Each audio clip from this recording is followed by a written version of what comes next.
Oh, we're live. Oh shit. Okay. We sure All right. are. Thank you, producer. This is why I don't produce. Uh, we back, folks. This is week 2 of Bodega Cats Comics. It's your boy Joselito with Los's Comic Journey. And do you go by Be Unbreakable on this thing, or just Vic, or Vic at Be Unbreakable? What's your handle? What's your deal? I'm currently broke, so I shouldn't be either. But yeah, y'all can just call me Vic. Bet. Okay, so week 2, Joselito, Los's Comic Journey, and Vic. Joining you all for another episode of Bodega Cats Comics, where we talk about nothing and everything comics related. So, tonight's episode should be good. We're talking about some artists, and yeah, I don't know. That's it. So,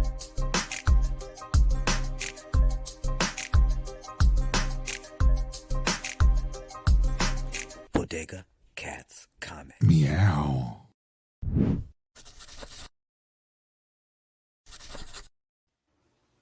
Vic, producer was like, enough rambling. We're gonna go straight to the. You said that was Straight to the intro.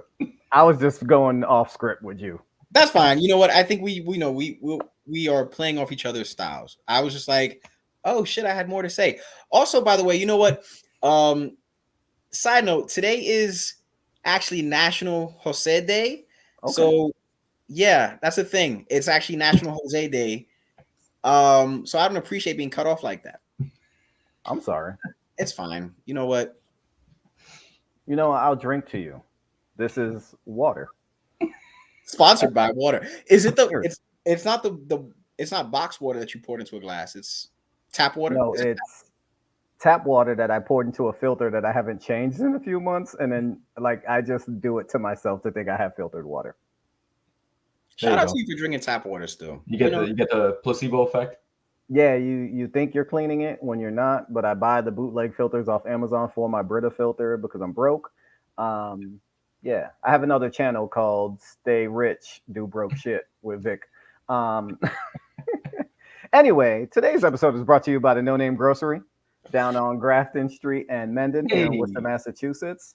And as you can tell, their phone number is 508-76 air conditioner. it You is. can find all your needs here, including that box water, those broken filters, and diapers that are already used. Oh, Also, I noticed their sign said that they do accept ATM. So, like, I don't know if they don't have, accept almost ATM. So, they don't have an ATM. They'll take one, they'll take They one. will. right? So start your own small business at the No Name Grocery. Yeah. It's Word. it's a what do they call those? Those are like startup. It's an incubator. It's an incubator bodega is what it is. It's an incubator. Nice. Thank you, Bodega. We should start a few of those. Incubator, There you go. right? Yeah, we could. Don't see. You know what? Now folks are gonna see this and be like, "Oh, that's a good idea. Steal, steal, steal." Yep. This is not what we want you to do. We don't want you to gentrify by taking our ideas as people of color. This is, what I'm saying. Don't monetize our shit.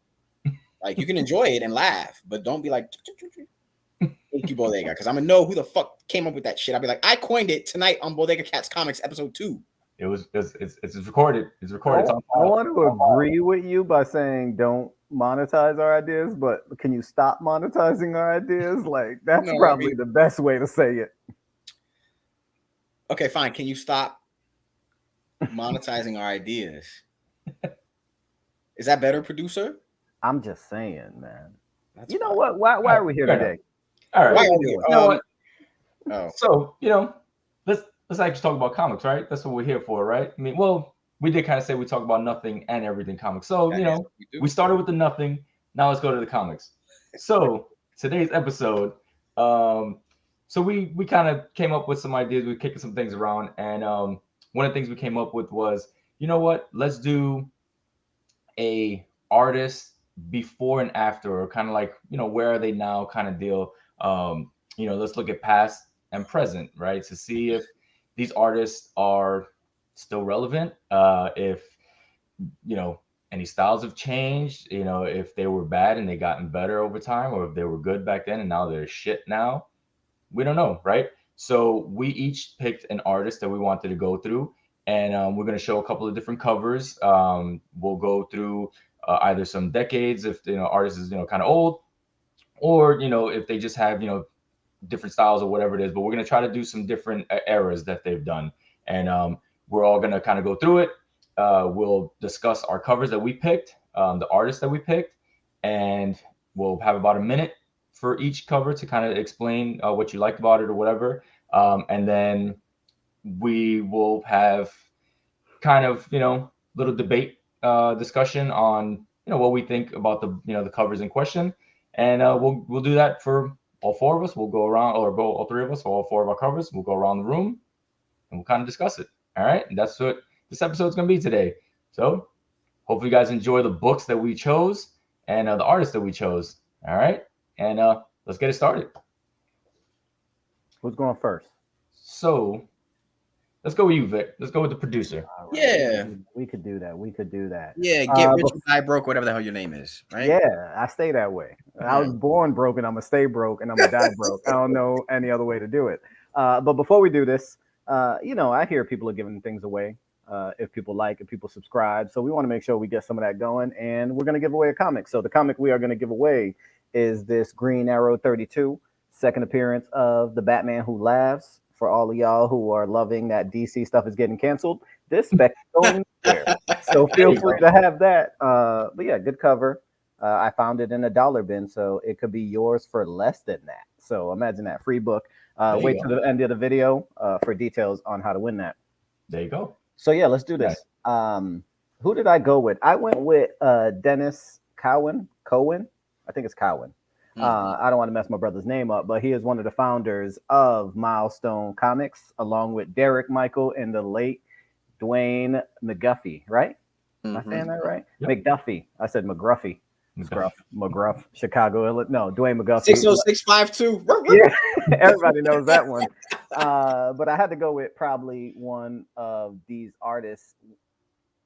I only go back because there were two cartoons that really, really sparked my interest in comics, and it was definitely X-Men. I think that's hands down one for everyone, but the other was Static Shock, and you did not find a show like Static anywhere else, and it was, I think, ran 4 seasons, almost 60 episodes, Saturday morning, and it was one of the biggest shows that was probably not a Disney show at the time, so it was on the CW. So I went with my man, Dennis. Oh, are we loaded?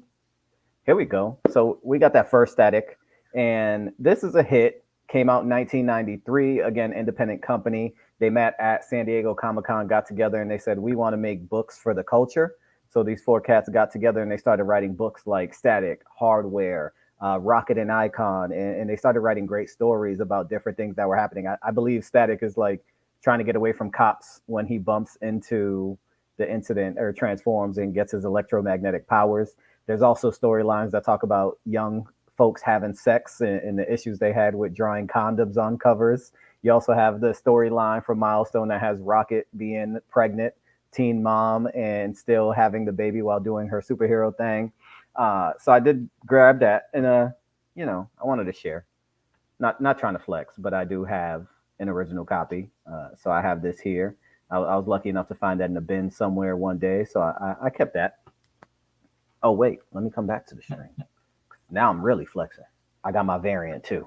I wanted to make sure y'all know I'm not picking a book that I don't have. So then we go fast forward. I had to pick this piece of art because culture, it resonates and it goes to different places. So when you get Jizza's Liquid Swords done by Dennis Cowan, like this goes into other places where someone who's a comic book artist had been around, done Batman Question, all these other folks, now goes into the hip hop space. And I think Black culture like emanates in so many spheres that I just found this out. Like this was me going in doing research and then realizing that comic book artists were going into different spaces. I'll also share that one of my favorite things, and you really can't see it, is the way Dennis crosshatches. A lot of his shadowing has this crosshatch feel to it that I think makes it really great. So there's that. Again, this goes out into multi-million platinum selling artists. So people get to see that if they didn't know that was Dennis. And then I went into 28 years later where he homages himself. So how do you go to a space, relaunch your company with the help of Stan Lee and all the folks who had these great, not why I say Stan Lee, Jim Lee, all the folks who had these great ideas, and then 28 years later do an homage to yourself.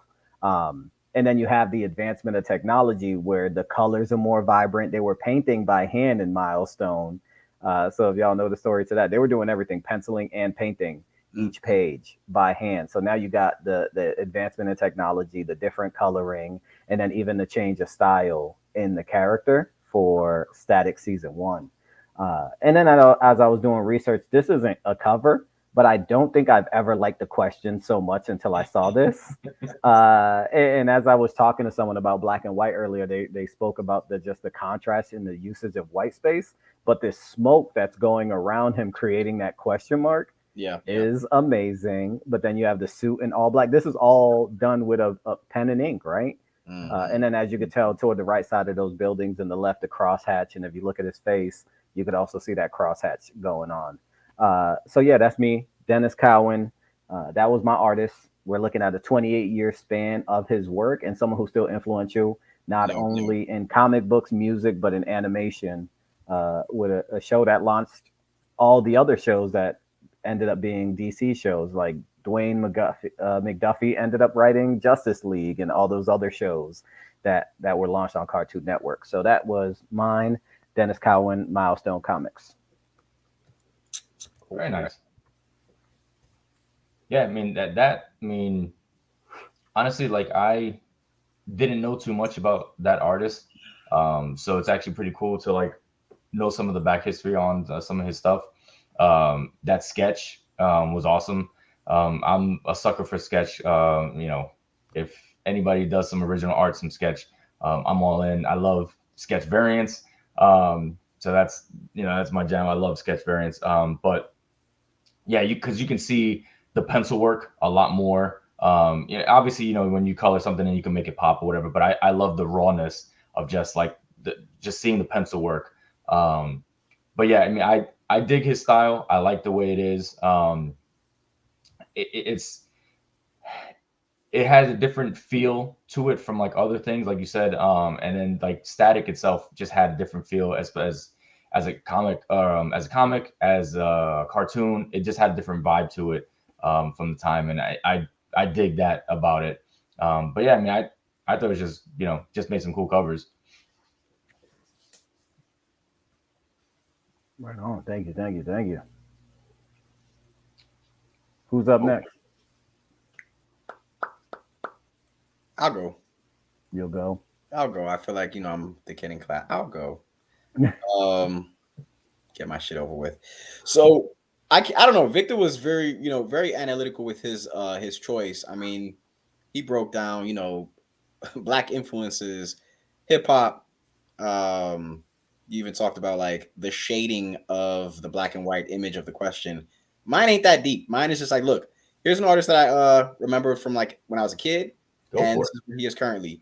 So, first image. I mean, if you were growing up in the '90s and you were following the X-Men, one of the breakout comics in the mid 90s, like 1994, was Generation X. And Generation X actually spun out of a storyline in the main X-Men books called the Phalanx Covenant. It featured the alien techno-organic beings known as the Phalanx. The Phalanx are related to the alien technarchy that was originally introduced in New Mutants, which is where Warlock was introduced. So the storyline, picks up with the Phalanx abducting mutants, and we see the first appearances of many classic Generation X characters, including Sync. Is it Sync or is it Cinch? I never know how to pronounce because they put an H at the end of that. So I'm like, is it Sync or does that make it Cinch? Sync, Skin, who is like the Mexican Mr. Fantastic. So maybe he's Señor Fantástico, right? Then you've got some other folks, Penance, and so these characters are so. We also saw the first appearance of Blink, and these characters were so popular in the Phalanx Covenant, they were spun off into their own book, Generation X, written by Scott Lobdell and drawn by Chris Bachalo. You know what, brother? If you're watching this, it is all love. I just don't. And while these cats were talking, I'm trying to Google, like, how do you pronounce Chris? And everyone was like, dude, I don't even know. So Chris Bachalo, drawn by this gentleman. And, you know, Generation X is kind of where I saw his work first. Um, and I love the style and feel of his artwork back then. It looked like it was there. I can't be as deep with it as Victor was. It looks like I, his artwork fit, I think, what they were going for with the theme of Generation X, sort of like not emo, but kind of like moody and like, we're pubescents with powers, and like it just fit that tone of the book. Fast forward to 2006, I think it was. Nope. That's later on. Oh, my bad. Spoiler alert, right? So we jump ahead. We can skip ahead if you want to the very end, but No, sure. finish what you were So saying. You 2000, said fast forward, so I felt like I was advancing the well, slides. no, I think you went because that's the very end. But anyway, Okay. that's my fault because I wasn't clear about that producer. I'm sorry. You can fire me. Um, 2006 ish. He also was on the X-Men run with writer Mike Carey. And during that run, we see that Rogue has elevated to the status of team leader. Some other things happened in that run. I think what was it? Sabretooth rejoined the team unwillingly. He was an unwilling participant of the X-Men. Um, and that's the other side note. Like Sabretooth be like, I don't know, for somebody who the X-Men vowed to, like, he's their sworn enemy. They love having him like shack up with them. He was like, he was their house guest, so to speak, when he fought Psylocke after they told him Xavier like he's too dangerous, and Xavier's like, no, I can cure him. And then he fought Psylocke to a standstill, and then he left, and then he came back as a team member in X-Men by Mike Carey. So we saw that. We saw Rogue as a team leader. Some other shit I forget. But Chris was also the artist on that. And I think for me, what was jarring about that was that his characters and artwork seemed a little bit more exaggerated. Folks were a little bit bigger, a little bulkier. Yeah. And then we come to the final image that I think Vic was showing us a minute ago with Uncanny X-Men. So that was like 2006. This one here. Yeah, so that was 2016. If you look at his run, so this run was written by Brian Michael Bendis, who also is of Spider-Man fame, right? Los's comic book journey got his own copy right there. So if you look at this run by Bendis, this was like 2000 shit. I think it was 2016.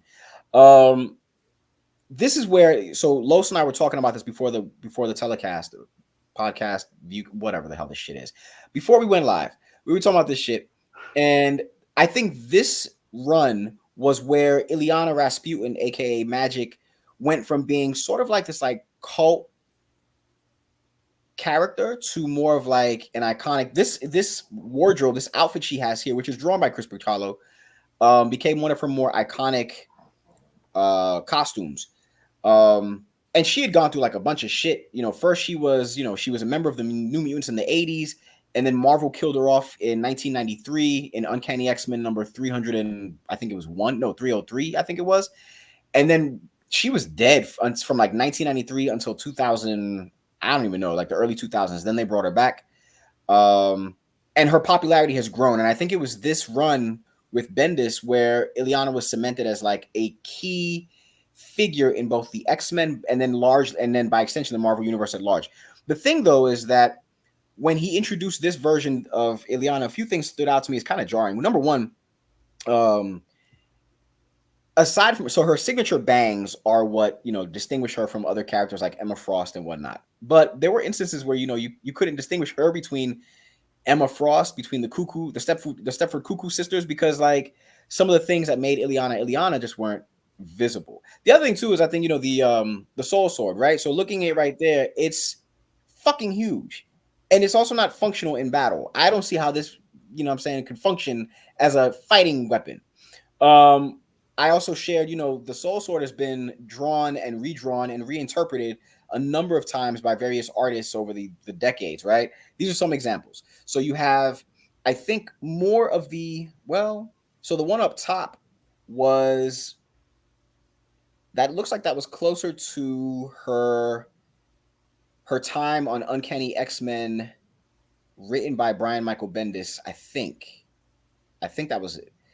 That was a few years ago. That was actually during the storyline where Colossus became the Juggernaut and Illyana did an exorcism on him. It was a hot mess. And she did that to teach him a lesson. She's pretty vindictive and sociopathic. The one on the bottom right is an interpretation of the Soul Sword from New Mutants volume number, I guess that'd be volume number 3, when they brought back Magic after she came back to life.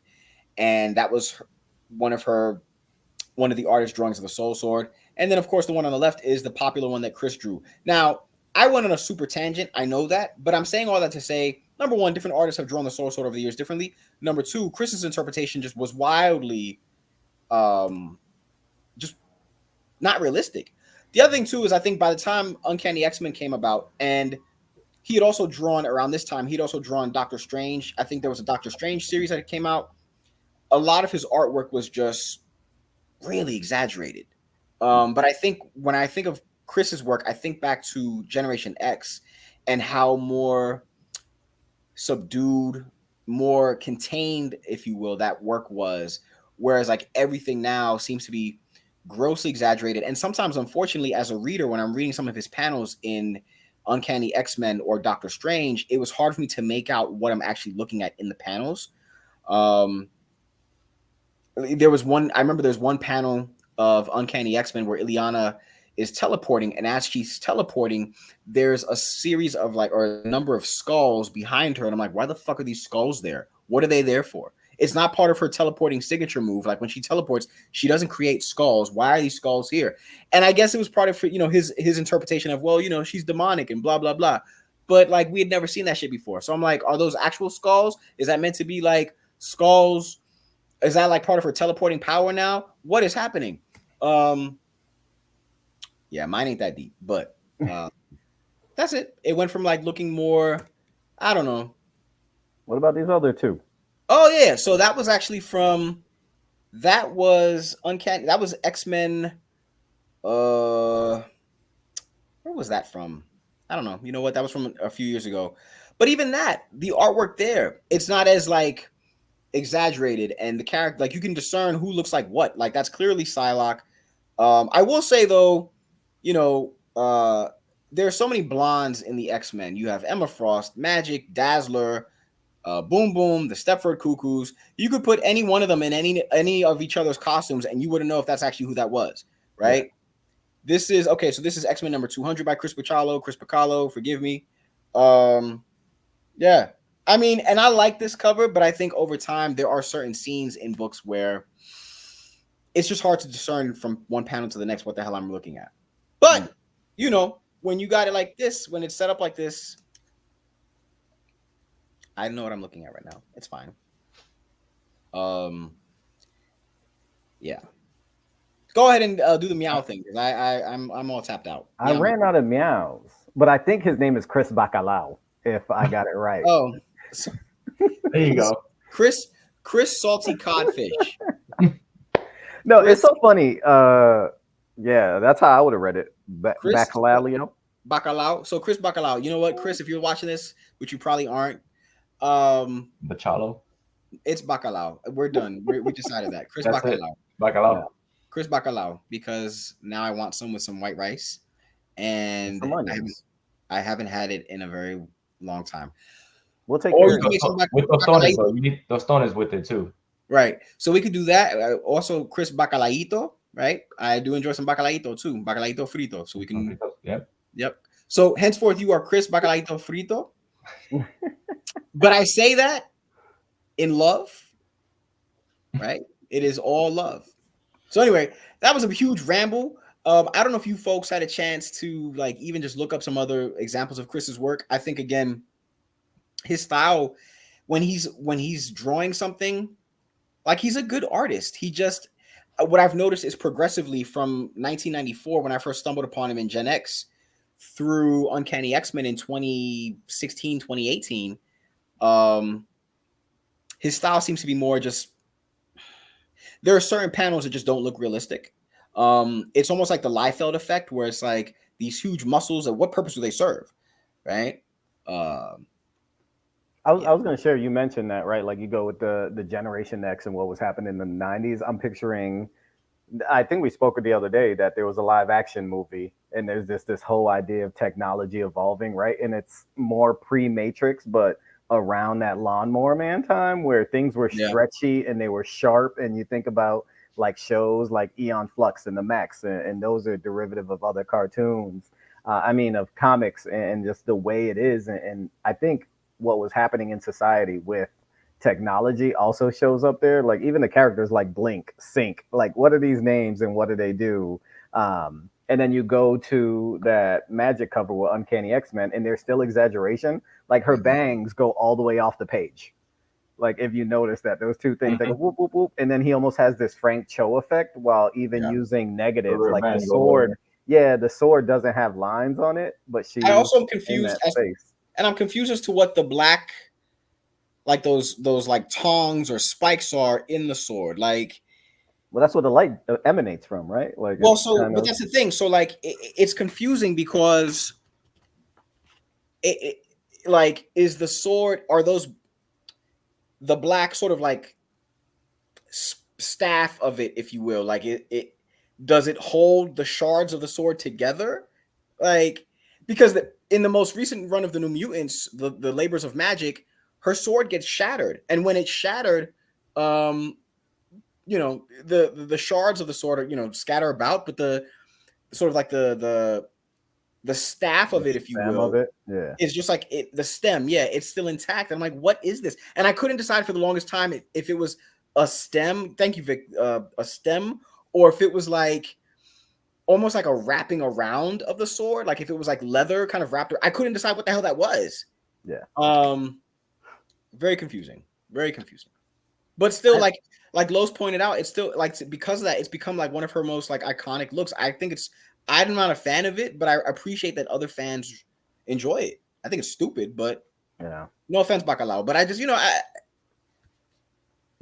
Since you think it's so stupid, I'm gonna mail you this because it's a nice Funko Pop Walgreens exclusive. This is not part of the giveaway, but I'm gonna give it away to you so you can always have this in front of you and you can try to figure out what those stems are. So this will be in the mail with some other goodies. So But don't even worry like, look about how. it. So first of all, thank you, Victor. I think in honor of National Jose Day, I appreciate that you did that. You're After I like welcome. cussed you out for not treating me right with my intro, but also like, hold up that Funko thing again. Funko thing, right? What is she doing? Is she flying on the sword? What is she doing there? Look at it. No, she's like posing. She's Is just that in a a pose? stance. She's like flying away on it. She's a bruja, so she's No, flying it's not away. between her legs. It's in front of her leg. Yeah, she's like holding it. You could see it in the cast here. Like I got light, but it's in front of her. It's not under her. It's weird. Yeah, Well, whatever. thank you, Victor, for. I don't make the rules. I know you just buy them. You buy the Funko. That's fine. Thank you for that. I Yeah, appreciate. I will find a space. It'll probably be on my altar or something. I don't know. awesome. So I All right. guess now to the person who brought us to this conversation, All artist right. then and now. Who'd you pick, Loves? So who I picked, I decided to pick somebody who's kind of well known in the community. So I picked Mark Silvestri. He's been in the industry for a while, since the mid '80s, I believe the mid '80s. I want to say maybe one of his first covers that he's done was Revenge of the Living Monolith. It was, I'm not sure if it was a one shot, but I believe there's some talk about it being kind of like um, the unofficial first appearance of Apocalypse or something like that, or at least a version of him or something like that. It came out before, X Factor #5 and #6. Mm. So, but yeah, I don't know if he did any of the interiors. I think he just worked on the cover. But I decided to pick this one. This is iconic X-Men cover when he was on this run. I know he also did 221 for Sinister. But I wanted to choose this cover because it just stood out a little more to me. They both had Wolverine on the cover, but he's fighting Sabretooth, and the guy was about to stab him in the heart. So come on, like, I saw this cover and it was like, as a X-Men fan growing up, you know, had to have this book. And it was just, you could see the spit flying out of their mouth, and I was like, holy shit, like these guys are battling. And just I also have a copy of that too, just just in case, people don't think Super flex. I don't have, just in case people don't think I have that book, Also, like, look, let's throw that one up too. See, okay, I got that one too. Now, put that back so we can see it more clearly. That was circa the Morlock Massacre, was it not?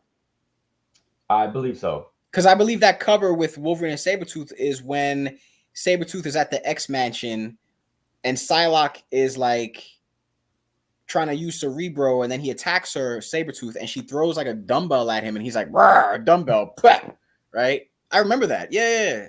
Anyway. So, like I said, so I picked this, just iconic cover.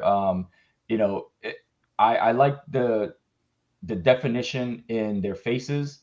You can see the stress lines and everything, stuff like that. So I dug that. And then, going forward, I picked a 90s book. So I try to pick books from the decades that he worked on. So the next book that I kind of picked was Psyblade and Shy, or Psy, number one.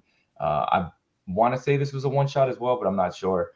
This was in 95. And, again, you can see the clean lines in the face. It just, his art kind of like stood out to me. This is when he, left Marvel and joined up with the rest of the guys and created Image. I believe the portion of Image that he created was like Top Cow or something like that.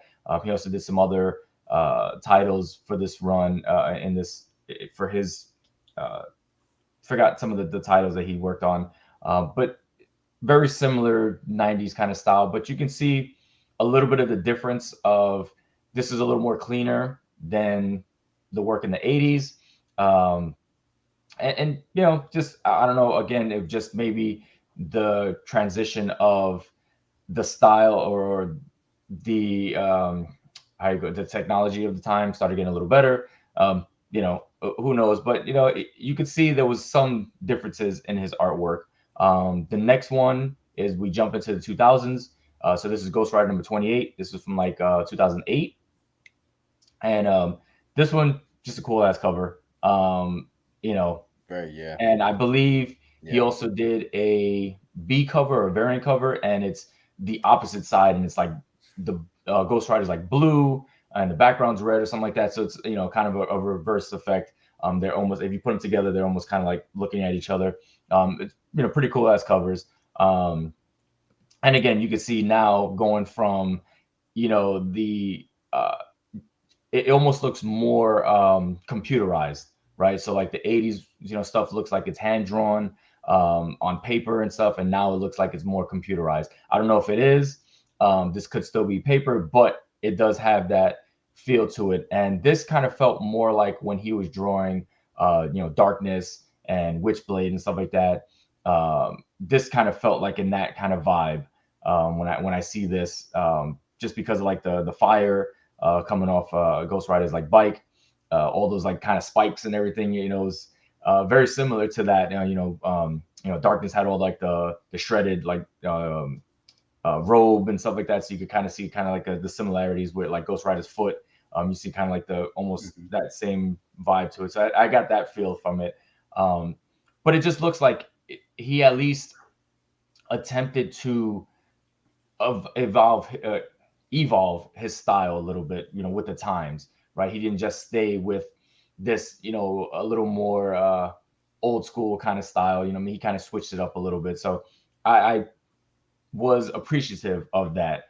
And then the last book was a more modern book, and this is Detective Comics 1027. This was a milestone issue, I believe. There was multiple artists that did covers for this, and Silvestri did one, and this one I dig it because it's not, Batman does have, he's very muscular and stuff like that, but he's not like to Jose's point, he's not overly done, right? I mean, yeah, he's kind of big, but then you could see Joker, you could see how slender he is, right? Like he's skinny, doesn't have a lot of muscles, which he should be, right? He always looked like he's definitely ill all the time, right? And he should look like that, right?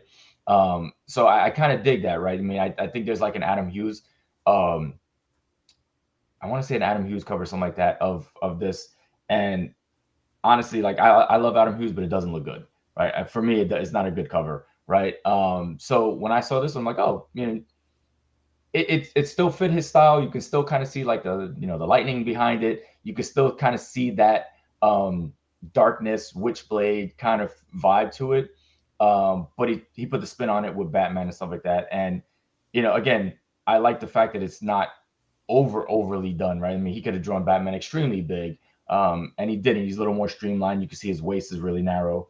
And but yeah, I mean, I feel like he at least felt like he evolved over time, right? He didn't just stay with what he was doing. He still kept some of his signature kind of like art style, but he definitely, at least evolved with the times, or I feel anyway, compared to what he was doing in like the 80s and on to now. So I think he's still relevant. I believe he's going to do um, he's going to do some artwork for an upcoming Batman miniseries that's going to have the Joker as Robin, I believe, something like that. So I thought that was pretty interesting, and the fact that he's going to jump back onto DC for a little bit is kind of cool. So, but yeah, that's my artist. Like I said, I think you did okay. No, it's pretty dope. I like looking at that Wolverine versus Sabretooth because there are Mhm. these lines in the back that to me show action. But at the Mhm. same time, you think Wolverine's going to get him in the chest, and you see both of Sabretooth's claws also coming from the bottom, and it's real, like small. Yep. But if you look at it, let me see, let me bring it back up. I just thought that was dope. Like I wasn't paying attention to it at first, but his claws are ready to get him too. Oh yeah. And you're like, oh, so something's going on here. So I really like that. Yeah. He's gonna get hit in the chest, but this dude's getting hit in the ribs. He's both of them. He's Yeah, getting he's gonna got. catch him right in the rib cage. Yeah, and that Ghost Rider fire, literally. Yeah, and And you know what's funny? I think I have that somewhere around here too. yeah, But oh, that's dope. That's dope. All right, so those are the three artists. There's a few other things that we could have spoke about. I think we didn't dive too deep into it. We wanted to make sure to maintain time, keep people interested. But what's coming up next, Los? What's happening? so for me, personally, I believe I just put out a video cleaning and pressing and cracking a NYX3. Mm. Go check that out. Not sure if I potentially damaged it. Who knows?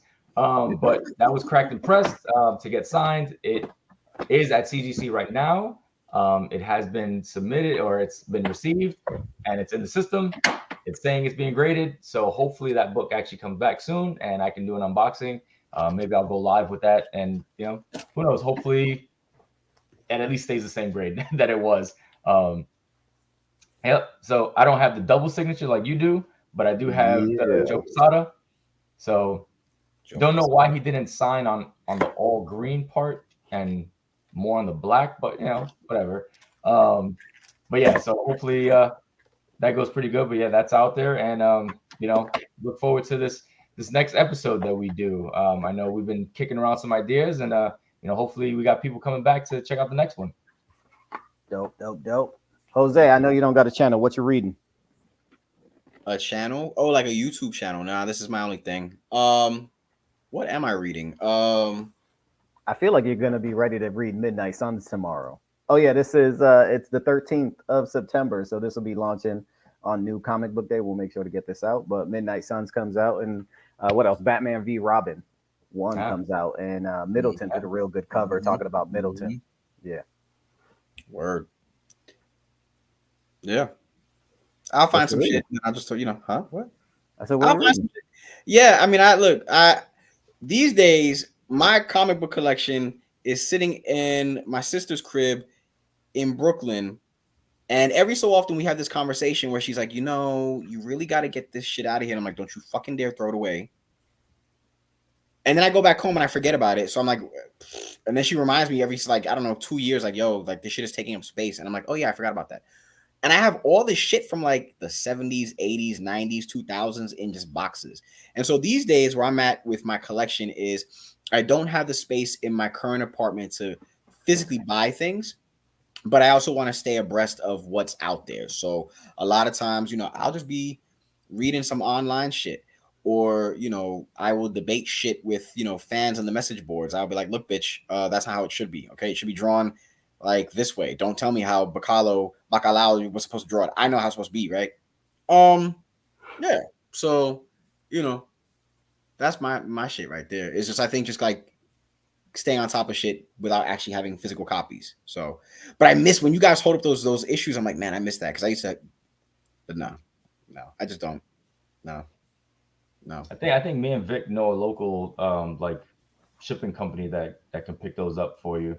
Yeah, I mean, you might not get them, but we can pick them up. Which is fine because you know what, I keep forgetting about them, so I'll probably be like, oh, did I pay for that? I don't know. Yeah, because there's some good shit in there too that I like. I have that issue. I have that issue at my sister's crib of Sabretooth and Wolverine, claws at each other. Like I have that one. Los, you were showing me earlier the old Uncanny X-Men issue with Mr. Sinister and the Goblin Queen. I have that one too. Yeah. So, all right. Yeah. So reading digital stuff and trolling message boards. I will be doing nothing. Work's been busy enough for me not to want to do other stuff and just rest. But I will be reading some books. Like I said, that Josh Middleton cover, I'm gonna make sure because this is a Tana cover. And it looks really dope. I'm gonna pick that up with a few other things. I just finally read the second issue of Survival Street today, which was pretty good. So if anybody's reading that, if you haven't read the first two, it's a 6-issue miniseries. Talks about some really interesting things. I'm on the third set of Bitterroot books, and then I'm hoping to read some other indie stuff like 21st Century Man, and I still haven't read Avengers 1 million BC. So that's something else I have. I read that. Yeah. So we should debrief about that because I read it and I still haven't read it since I sent it to you. Oh, read it? I've not read it. No, I have not read it. So we'll talk about that somewhere. And I'm trying to give away this comic. So again, Green Arrow 32. How should we do it? Should we do a form? Should we do some comments? Let's do a comment. Whoever wants to share their favorite artists, top 3 covers, you can list them in there. We're gonna go through the comments, and the 13th person, because it's 9/13, the 13th person to comment will get this, and then we'll go up to IG, hit me up at BUnbrokeable. I'll check it out. I'll either comment on your page, whatever. I'm the one managing everything now. I keep getting called the producer, so I'll handle that. And I'm gonna need y'all to give me $250 each for the shipping, and it's not going in a Gemini mailer because I'm a cheap ass. But it will be properly protected in some cardboard and some bubble wrap. So I'll make sure to take care of you. My eBay rating is a 332. I got plenty of Gemini mailers. Yeah, we got that. So yeah, while y'all were talking on the last one, I created an outro. So it was great. We're gonna have a 3rd episode for everybody. Looking forward to seeing you next time. Word. Peace out. Yes.